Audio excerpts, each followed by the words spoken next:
guys, how do you feel?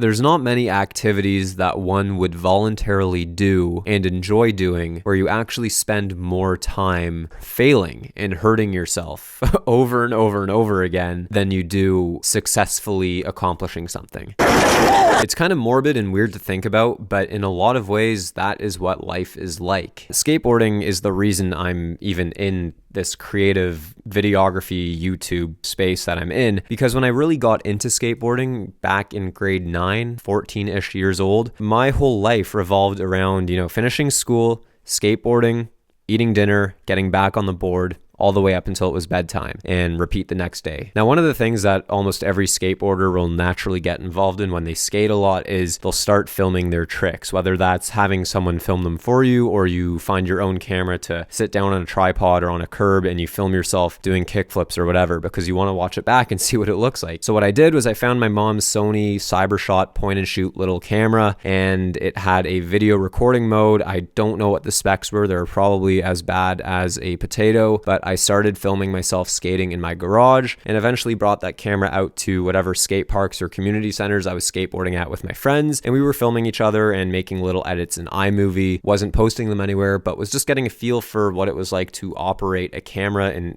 import and edit footage. Now, my father, being a creative guy himself, he was always into music and playing instruments. He saw that there was a creative outlet that I was into, and he recognized this early, and he wanted to help support that and fuel that. So he was the one who said for my birthday he wanted to get me a small camcorder. It was a Sony Cybershot Sony Handycam, small camcorder that could zoom in and out. You could do like 240 frames per second slow-mo and like 480p or something. Maybe it was 720. I don't actually know, but it was good for its time. And with this increase in quality to the videos, I felt comfortable posting them online and sharing them with all of our friends. So we'd make these edits, we'd post them on a YouTube channel, and just kind of leave them there. I never had any expectation of anyone outside of our friend group just kind of watching them, but somehow, some way, people around the world found these videos. The channel had grown to about 14,000 subscribers. Every video was getting thousands of views, and it was just me and my friends goofing around on skateboards. It didn't make a whole lot of sense at the time, but it was pretty cool. That channel was called youtube.com/ZNQT. It doesn't stand for anything. It was literally nonsense. I thought it sounded cool. And if you type in your search bar youtube.com/ZNQT, that is this channel. This is the same YouTube channel that I posted literally hundreds of videos to, of just me and my friends being goofballs skateboarding. So that got me in pretty early with what it was like to interact with an online community. 14,000 subscribers back then was no joke. That was like a really tight-knit community. There were other skateboard YouTube channels all over the world that I was interacting with and collaborating with, and we'd have little challenges online. We even had a collab channel at one point called Collabo Skate, and it was a really interesting part of my life because there was no money involved, but I did it truly because I actually just loved it. It was all I could think about while I was at school, was just wanting to film another video to put out for these people all over the world who I've never seen in my life to watch and enjoy and to rip me apart and to say how bad I am at skating or how much I've progressed. It was just such a fun time in life. Fast forward a couple of years and I wanted to step up the quality of these videos. So Sony Handycam turned into Canon Rebel T3i, my first DSLR. So suddenly I had to know how to use manual camera settings. I had to figure out what shutter speed, f-stop, ISO, what all these things were that were just complete gibberish to me beforehand. And instead of iMovie, I was now using Final Cut Pro X. So naturally, with these upgrades in equipment and expanding my knowledge in cameras and editing, the videos started to get better and I started to take it more seriously, and I started to really enjoy the process of crafting a well-edited video. I learned how to cut clips to the beat of the music, I learned how to ramp slow-mo skateboard tricks, and I started to really take to that whole process. Now, towards the end of high school, another friend of mine who I skateboarded with, who was 4 years older, he had a photography business, and he was the one who had the idea that I should come with him on a couple of his client shoots where he's taking photos and I would do some videos. Basically, the goal for him was to see if this was something his clients would be interested in. He'd give it to them and see if they would want more in the future. He was kind of ahead of his time in that regard. But ultimately, when we put those videos out on his portfolio, other clients saw it and they were interested. So we started doing more shoots. We did corporate stuff. We did event stuff. We did a cooking video, which I actually reacted to on this channel. And that was my first real exposure to freelancing. Now, unfortunately, this was actually short-lived because at the end of high school, I went off to university to study marketing, and I was solely focused on my education. All I really did throughout that 5 years in university was focus on studying. I played a lot of hockey, and I still skateboarded a bit, but not nearly as much as I was previous to that. As my university career was coming to an end and I was about to graduate, I really didn't know what I was going to do with my life. I didn't know if I was going to work for a marketing agency. I didn't know if I was going to do more education. I didn't know if I was going to go back to freelancing. I had no idea. But what I did know was that I didn't want to spend the rest of my life doing a job that I hated. So I was keeping an open mind, but at the same time, not so open where I would subject myself to a lifestyle that I didn't want to live. Now, at the same time, my interest in content creation and making videos started to sort of peak again, and I was watching a lot of YouTube. I stumbled across Sam Kolder, whose travel videos I'm sure you've seen. I remember seeing the Hawaii video and thinking, oh my gosh, like I want to know how to edit like that. It was extremely inspiring. I saw other people making tutorials, the likes of Peter McKinnon and Maddie Hapoya. That was super inspiring. That was one of the main reasons I really wanted to get on YouTube, was because I saw that they had this community and they were doing something so powerful to help others that just felt like it was something that I was missing in my life, was having an impact on other people. And having been on YouTube before with the skateboarding videos, I felt like I just had this gut feeling that I could do it.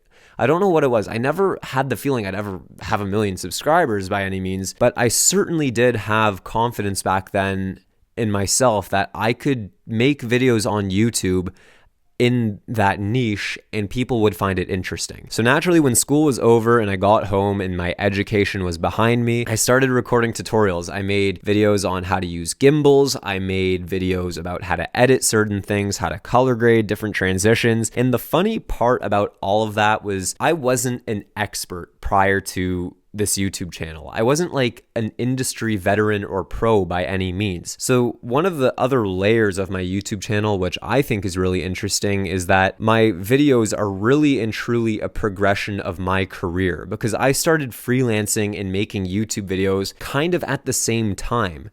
So it's not like I had 10 years of experience making pro commercials before I then went on YouTube and started sharing all of my expert knowledge. I was just learning at the same time, like many of you. And I think that's what made people gravitate towards this channel, was they got to see with every video I was getting just a little bit better. Like I never set out with a goal to have a certain number of subscribers or views. That was never a goal of mine, but you can set goals that are in your control, which will have other results like viewership and subscribers as a byproduct. Because if you really think about it, the amount of subscribers that a YouTube channel has is largely out of your own control. You can't show up to 1 million people's houses and force them to subscribe to your channel, as hilarious as that sounds. But what you can control is how good your videos are. You can learn everything there is to learn. You could practice all the hours you have at your disposal and make your videos better. And ultimately, if you focus on those things that are in your control, the results can follow. So that's exactly what I did. My first tutorials weren't very good, and with every tutorial, I just tried to get a little bit better and learn something new. And fast forward a few years, and here we are. Originally, this video was going to be a Q&A. I asked a bunch of you guys to ask me questions regarding the milestone and the journey getting here and anything that people would be interested in. And a lot of those questions were very similar. It all had to do with this journey of getting here and what advice I would give to other people who want to start YouTube channels or they want to grow their YouTube channels. And really what it all comes down to is, I know as cliche as it sounds, the thing that everyone will tell you is you have to make content you like making and you got to be consistent. But more than that, it's just about wanting to improve and being open to learning. I think one of the biggest culprits of what stops a channel from growing is the channel not progressing itself. If you upload the same stuff over and over and over again, you're not going to appeal necessarily to a wider audience, or your current audience might start to outgrow you. Now, for me, it was never really about a subscriber or viewership count. I was genuinely trying to get better this whole time because I still have the ultimate goal of wanting to shoot branded content and commercials for big brands. That's what I want to do with my life, is I want to create real content for real brands. This YouTube channel is just another amazing thing that came into my life simultaneously that is documenting this journey and simultaneously help other people who might have the same goal. At the end of the day, I feel like there could probably be a whole separate video just about how to grow a YouTube channel, but if there's anything you can take away from this, if that is something you want to do, it's be true to yourself, as cliche as that sounds as well. But if you try to force it, that is what makes a video cringy. Don't try to act like someone else. Don't try to be someone else who you watch. Just be yourself on camera, because the people you know aren't going to judge you for just being you. And if they do, you don't need those people in your life anyway. So just make the videos you want to be making, be yourself, and with every video, try to get a little bit better. That's it. This video was a little bit different than anything I've done before. I generally don't like to draw attention to personal milestones or achievements. When this channel hit 100,000 subscribers, I didn't really make a video about that. But because of the time we're living in right now and just the crazy state of affairs that we're all enduring together as a collective global society, it felt right to share something that I can only hope is somewhat uplifting and inspiring to others. At the end of the day, I just want my videos to entertain people. I want people to learn from them, and I just want to help other people reach their goals and their dreams. You know, at the end of the day, without this community, there's nothing. There isn't a million subscribers if it weren't for you guys. So I'm forever grateful and thankful for each and every one of you who's ever left a comment, watched a video, hit the thumbs up, subscribed, all of that. It's extremely meaningful. But more than anything, it's not about me, it's about you guys, because without you, this doesn't exist. But I believe I am done rambling for the evening. Stay safe, stay positive, stay healthy. I've got a lot of really fun content planned for the next few weeks, so keep on the lookout for that, and I will see you guys in the next video. Yeah, tray flips are a lot of fun.